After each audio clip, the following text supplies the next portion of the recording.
আসসালামু আলাইকুম সুপ্রিয় দর্শক, আমি যেটি বলছিলাম যে ইন্ডিয়া আমরা যাব, তো ইন্ডিয়া যেতে না পারলেও ইন্ডিয়াটা আপনাকে এখন অবশ্যই দেখাবো আপনাদের।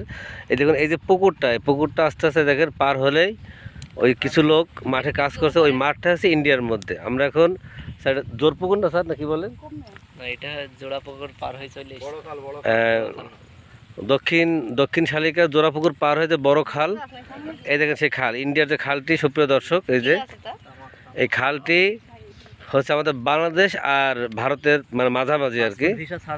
অর্থাৎ আপনারা যদি কেউ পাসপোর্ট ভিসা ছাড়া যদি ইন্ডিয়াকে যেতে চান, তাহলে এখানটা এসে যে এই দেখুন, এই যে নদীটা, এই নদীটা নদী ঠিক না, এটা খাল। এই খালটা পার হলেই ওই দেখেন ইন্ডিয়ার যে বর্ডারের লাইনটা আপনাকে দেখাচ্ছে। আর মাঠটি হচ্ছে ইন্ডিয়ার মধ্যে। মাঠে আপনাদের একটু জুম করে দেখানোর চেষ্টা করব। মাঠে কিছু কৃষক মানে কাজ করছেন ওখানে, আপনারা দেখতে পাচ্ছেন। এটা হচ্ছে ইন্ডিয়ার মাঠ, মানুষগুলো ইন্ডিয়ান। তো সুপ্রিয় দর্শক, আমি যে কথা দিয়েছিলাম আপনাদের যে ইন্ডিয়া দেখাবো, সেই ইন্ডিয়াটা দেখানোর জন্য আমি আপনাদের চেষ্টা করলাম। তো আমরা এখানে বিএসএফ থাকে অল টাইম, যে কারণে আমরা আর বেশি দূর আগাইনি।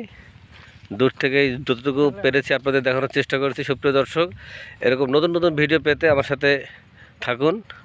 ইনশাল্লাহ আরও সুন্দর এবং নতুন ভিডিও আপনাদের দেখাতে পারবো। সেই মতো সবাই ভালো থাকেন। আল্লাহ হাফেজ।